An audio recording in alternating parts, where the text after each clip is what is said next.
warahmatullahi wabarakatuh. Hai teman-teman, perkenalkan saya Kusnunisa Suryanudin dari PIA semester 5.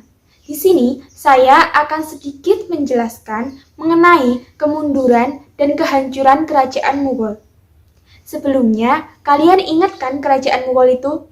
Itu loh kerajaan yang terkenal dengan kemegahan dan keindahan bangunannya, seperti Taj Mahal dan juga Benteng Agra.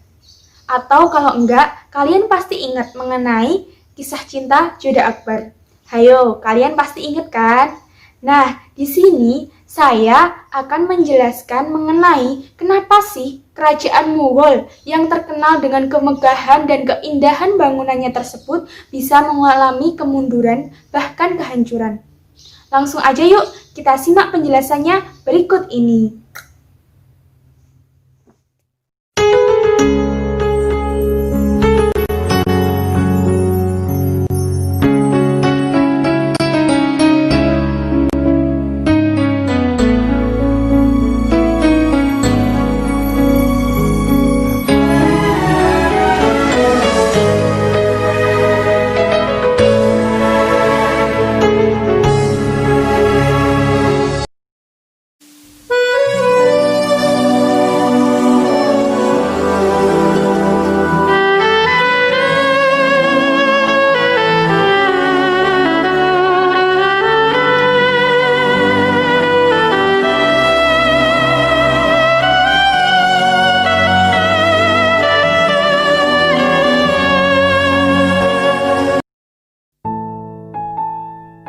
Faktor internal. Faktor internal pertama yaitu tidak adanya kejelasan lajur suksesi. Ketidakjelasan lajur suksesi menimbulkan berbagai kemelut berkepanjangan di antara keluarga kerajaan yang merasa memiliki hak dan wewenang untuk menjadi raja. Hal ini mengakibatkan terjadinya perebutan kekuasaan dan bahkan menimbulkan perang saudara.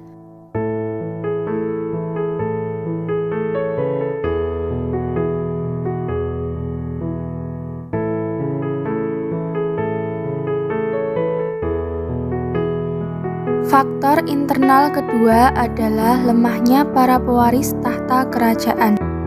Para raja yang berkuasa setelah Aurangzeb adalah orang-orang yang lemah dalam kepemimpinan.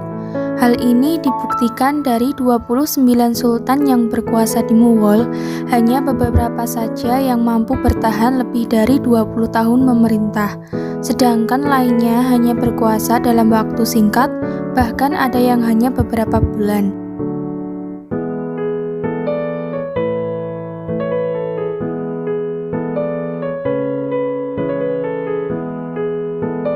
Faktor internal ketiga yaitu pola kehidupan mewah dan boros. Pola kehidupan mewah dan boros banyak dilakukan oleh para penguasa Mughal sehingga banyak membebani anggaran belanja negara yang kemudian berimbas pada kenaikan pajak baik terhadap masyarakat desa maupun kota.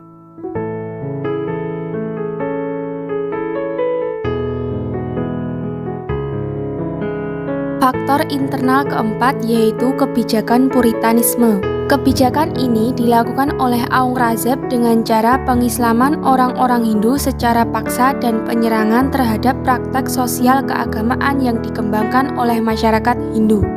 Aurangzeb berkeinginan menjadikan tanah India sebagai negara Islam.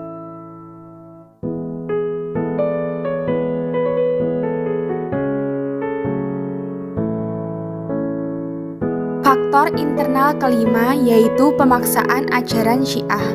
Pemaksaan ajaran Syiah dilakukan oleh Mu'azzam, putra Aurangzeb yang bergelar Bahadur Shah.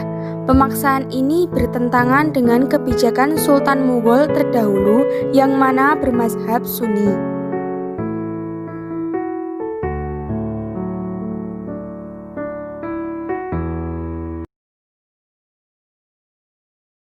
Selanjutnya, faktor eksternal. Faktor eksternal yang pertama yaitu pemberontakan orang Hindu dan Sikh.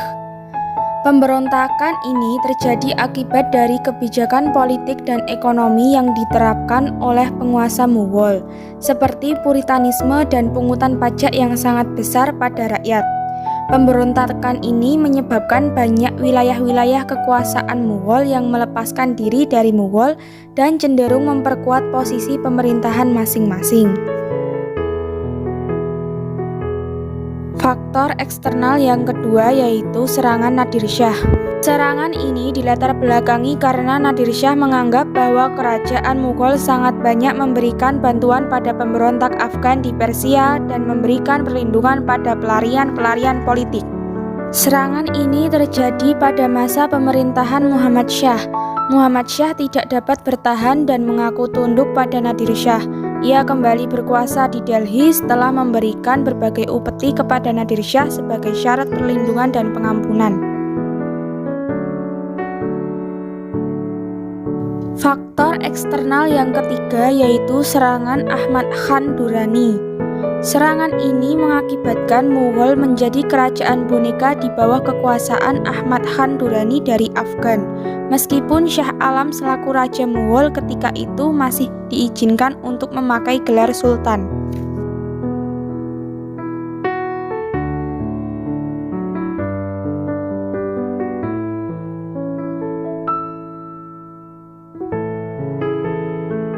Faktor eksternal yang keempat yaitu kekuatan Inggris EIC. Ada dua periode penyerangan yang dilakukan oleh Inggris. Serangan pertama saat kerajaan Mughal dalam keadaan lemah di bawah kekuasaan Ahmad Khan Durrani dari Afgan. Pada saat itu terjadi penyerangan berlarut-larut dengan Inggris. Namun akhirnya Inggris menang dan menyebabkan Shah Alam membuat perjanjian damai dengan menyerahkan Hood, Bengal, dan Orissa pada Inggris. Serangan kedua terjadi pada masa Bahadur Shah II. Pada periode ini sebenarnya Bahadur Shah II tampil sebagai simbol perlawanan rakyat pada Inggris akibat dari pemungutan pajak yang dilakukan oleh EIC sangat tinggi. Namun perlawanan tersebut dapat dipadamkan oleh Inggris karena mendapat dukungan dari beberapa penguasa lokal Hindu dan Islam. Bahadur Shah II ditangkap dan diasingkan ke Rangon.